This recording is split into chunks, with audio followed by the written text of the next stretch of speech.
आणि माहेरची शिंदे. आणि त्यावेळी मल्हाररावांची तलवार भारतभर तळपत होती.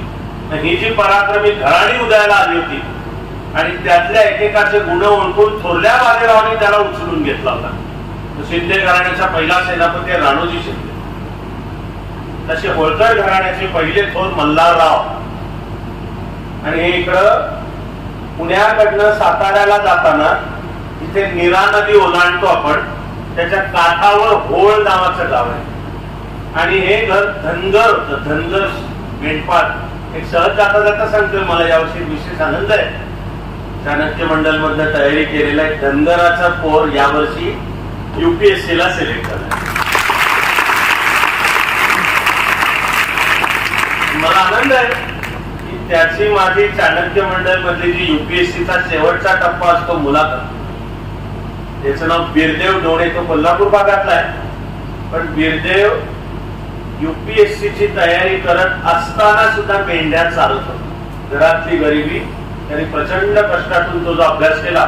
सुदैवाने YouTube वरती व्हिडिओ 25 लाख लोकांनी पाहिलेली. असे मल्हारबाग एका होळ गावात काही तज्ञ म्हणतात, मी जी तुम्हाला गोष्ट सांगणार आहे, काही म्हणतात त्याला आधार आहेत, काही म्हणतात त्याला आधार नाहीत इत्यादी. पण गोष्ट लक्षात घ्या काय आहे. थोरले बाजीराव घोड्यावर बसून आणि सोबत एक 5-6 काही सरदार आणि मावळ्यांसोबत चाललेले होते. ते नीरा नदी ओलांडून.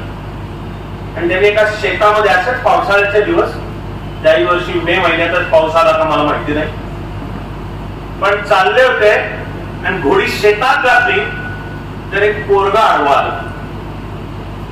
आणि आपली जी खास एक मराठी मस्ती असते, मस्ती ते आपलं वैशिष्ट्य आहे इकडे इकडे सगळ्यांचं.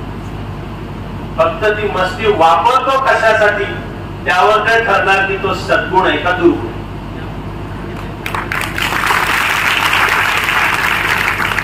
ती मस्तीचा गर्व, अहंकार, माझा स्वार्थ, ते एकमेकाचे गळे किंवा पाय कापण्याचे उद्योग. पण शिवाजी महाराजांनी पुन्हा आपल्या या मस्तीला देशासाठी लढण्याची दिशा लावून दिली आपल्याला. की चल अख्खा भारत तुझा आहे ना, तुझ्यात मस्ती, जा तिकडं नजीब खानाचा पराभव कर, अमर खान बंगसचा पराभव कर, टिपू सुलतानचा पराभव कर, सगळे अत्याचारी राजवटी उठून काढ. आणि गेलेला एक भारतभर साधी गोष्ट नाहीये.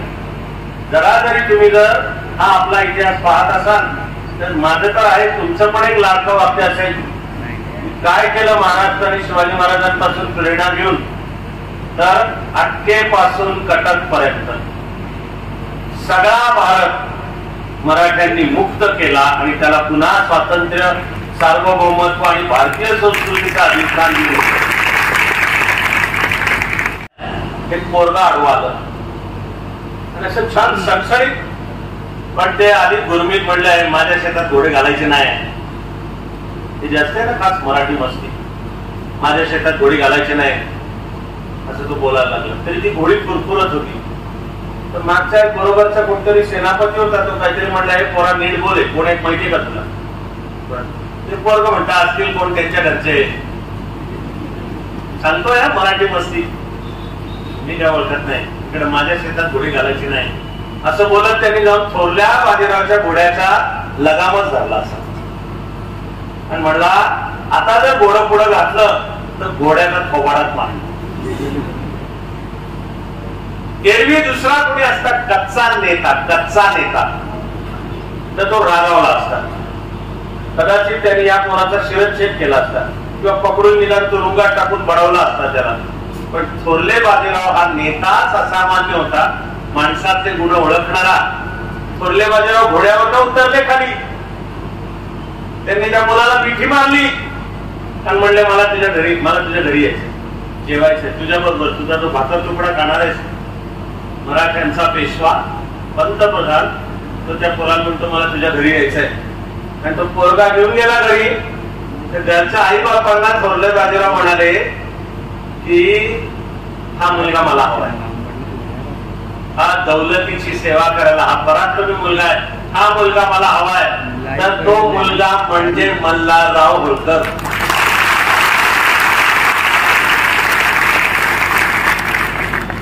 आणि आनंदाने टाळ्या वाजवत असताना लक्षात ठेवूया की कुठे जातीपातींचा संबंध. कोण एक काही चार डोके आपल्या डोक्यात विष घालतायत, कारण त्यांना आपल्या संस्कृतीवर हल्ले चढवायचे. आणि त्यांनी ओळखलं की या लोकांना आपसात तोडायला जातीपाती हे फार सोपं आहे. कुठे याचा संबंध? होळकर ते घराणं तर धनगर घराणं होतं आणि थोरले बाजीराव त्याला प्रेमाने मिठी मारून हा मुलगा व्हायचा. मल्हाररावांची तलवारही भारतभर तळपली. त्या मल्हाररावांची सून म्हणजे आपल्या अहिल्यादेवी. मल्हाररावांचा मुलगा खंडेराव, त्याच्याशी अहिल्यादेवींचा विवाह झाला आणि त्या काळात ज्या काही समजुती असतील त्यानुसार मल्हाररावांची सून खंडेरावाची पत्नी म्हणून अहिल्यादेवी त्यांचे जे कर्तव्य करायचे ते चांगले करायचे. पण मल्हाररावांच्या नजरेने ओळखलं की या मुलीमध्ये एक तेज वेगळंच आहे. ही अत्यंत बुद्धिमान मुलगी आहे. युद्धाशिवाय सुद्धा दौलतीचा कारभार, प्रदेशाचं प्रशासन चालवायला जेव्हा मल्हारराव बसायचे तर तिकडे अहिल्यादेवी बसलेले असायचे आणि कामाचे कित्येक मुद्दे तर मल्हाररावांनी हे ओळखलं की ही लक्षपूर्वक ऐकते काय चाललंय ते, तिला त्याच्यावर विचार करता येतो आणि वेळ प्रसंगी काही अडचण आली तर ती सूचना सुद्धा करते. मल्हाररावांनी तिच्यामधलं पाणी ओळखलं. मल्हाररावांसहित अहिल्यादेवींच्या वाट्याला प्रचंड दुःख सुद्धा आलेलं आहे. नुसतं मला सांगताना आणि तुम्हाला ऐकताना दुःख आवरणार नाही इतकं प्रचंड दुःख वाट्याला आले. पण ते सर्व पचवून तरी ती साध्वी सुद्धा शांत चित्ताने लोकांच्या कल्याणाचं काम करत राहील. मल्हारराव आणि अहिल्यादेवींच्या वाट्याला आलेलं पहिलं असं प्रचंड दुःख आहे ते म्हणजे तिकडे दिल्लीच्या जवळच कुंभेरी म्हणून किल्ला आहे, कुंभेरी. आणि त्याचा त्यावेळी होता राजा सूरजमल जाट. खरं म्हणजे जाट राजपूत यांच्याशी मुळातली मराठ्यांची दोस्ती होती, पण त्या काळातली राजकारण काही त्यापायी जरा बिनसलं होतं. आपलं दुर्दैव आहे की ती राजकारण थोडी आपसात पण चालू होती, पण त्यापायी या सूरजमल जाटाच्या कुंभेरी किल्ल्याला होळकरांच्या सेनेने वेढा घातला होता.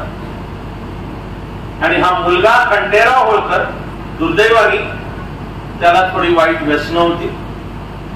तो काय फार बुद्धिमान होता असं दिसून येत नव्हतं. त्याची पत्नी अहिल्यादेवी होत्या बुद्धिमान. आणि हे बाप असलेल्या मल्हाररावांनी सुद्धा ओळखलं होतं. पण एक वर्ष 1754 तो जो कुंभेरीचा वेढा चालू होता त्यावेळी त्या गडावरनं आलेल्या एका एक तोफगोळा थेट खंडेरावावरच पडला आणि जागच्या जागी खंडेराव गेले. दुःखाचा डोंगर मल्हाररावांवर आणि त्याच्याहून मोठा दुःखाचा माळावाचा डोंगर अहिल्यादेवीवर. आणि त्या एवढ्या दुःखी होत्या की अहिल्यादेवी म्हणाल्या मी सती जाते. आता कानात प्राण आणून ऐका की हा सासरा मल्हारराव गेला आपल्या सुनेकडे. जेव्हा त्याचे तंबूत होते कानावर मुलगा तर मेलेलाच आहे आणि आता ही सोन्यासारखी सून ही म्हणते मी सती जाते. तर मल्हारराव एवढे थोर पण तिथं उठले, अहिल्यादेवीपाशी गेले आणि अहिल्यादेवीला म्हणले आधीच आता माझा मुलगाही गेलाय बये, तूच मला राहिली आहेस, आता तू कुठे चालली आहे. मल्हाररावांचं तर मूळचं बखर आहे, याचं नाव होळकरांची कैफियत नावाचे बखर आहे. मूळच्या नोंदी होळकर घराण्याच्या सगळ्या. तर मल्हारराव आणि मूळचं वाक्य नोंदवलेलं. मल्हारराव अहिल्यादेवींना म्हणतात की मेली ती अहिल्यादेवी, तूच आता माझा मुलगा, तर तू सती जाऊ नको. आणि मग सासऱ्याचा हा आग्रह धरून सती जायला निघालेल्या अहिल्यादेवी थांबल्या. पुढचं सगळं कर्तृत्व पहा तर मल्हाररावांनी सुद्धा या महाराष्ट्रावर, मध्य प्रदेशवर, भारतावर एवढे थोर उपकार केले की आपली सोन्यासारखी सून देशाला दिली.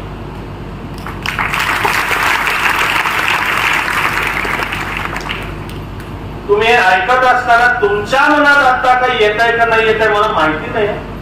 माझं म्हणणं यायला पाहिजे, यायला पाहिजे. की दुर्दैवाने आजही 21व्या शतकात घराघरांमध्ये सुनबायांना मिळणारी वागणूक ती म्हणजे बापाकडनं पैसा आणण्याचं साधन आहे काय? नाही ऐकलं तर मारहाण करण्याचं साधन आहे काय? आणि मग त्या पायी तिच्यावर अत्याचार एवढे होत आहेत की ती घेते तांदून स्वतःला. आता चालतंय, रोज वाचतोय महाराष्ट्र त्याचं सगळं कौतुक. अशा वेळी जर मल्हारराव आणि अहिल्यादेवींचा आदर्श डोळ्यासमोर ठेवला तर आपलं सगळ्यांचं जीवन अधिक सुखी व्हायला मदत होणार. सती निघालेल्या अहिल्यादेवी तिथनं परत फिरल्या आणि आपल्या सासऱ्याच्या मार्गदर्शनाखाली त्यांनी मग शासन, प्रशासन, तिजोरी, होळकर राज्याची सर्व प्रशासन, माणसं, गुणी, ती हेरून ती नेमणे अशा सर्वांकरता त्यांनी काम केले. मी तुम्हाला अहिल्यादेवीच्या प्रशासनाचा सांगावा तेवढा वारसा कमी आहे, वेळ तर पुरत नाहीच कधी. दुर्दैवाने काळानुसार ते वर्ष येतं 1766 इंग्लिश वर्ष. पण मल्हारराव गेले. आता सगळा कारभार अहिल्यादेवीवरच आला. दुर्दैवाने अहिल्यादेवीचा स्वतःचा मुलगा नीट नव्हता, त्याला पुढे व्यसनं लागली. तिकडे दरबारात वावरणाऱ्या एका दासी बरोबर त्याचं लफडं होतं. त्याच्यात त्याला शंका आली की त्या दासीचा दुसऱ्या एका धोब्याशी संबंध आहे. तो धोबी एका दरबारात आला होता तिकडे, त्यावेळेला महाराज चिडला आणि त्यांनी त्या धोब्यावर हल्ला केला, त्याला मारहाण केली, त्यात तो धोबी मेला. न्याय करायची वेळ अहिल्यादेवींवर आली आणि या मुलाला पुढे जवळजवळ वेळ लागलं. त्याला भास व्हायला लागले की आपण त्या धोब्याला जे मारलं, मन खात होतं त्याचं, तो निरपराध होता, पण तो आता आपल्याला सारखा भेटतोय, तो म्हणतोय मी तुझा जीवच घेतला. भास सगळ्या की भूत, की मालेरावाला भूत लागलं, त्याचं नाव मालेराव आहे. मालेरावाला भूत लागलं.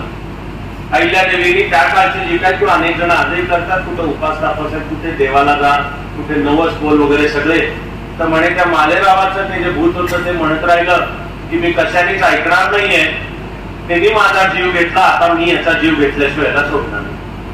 अहिल्यादेवी त्याला म्हणतात तुझ्या नावाने मंदिर बांधतो, पण तो यथावकाश मालेरावाचाही त्याच्यात मृत्यू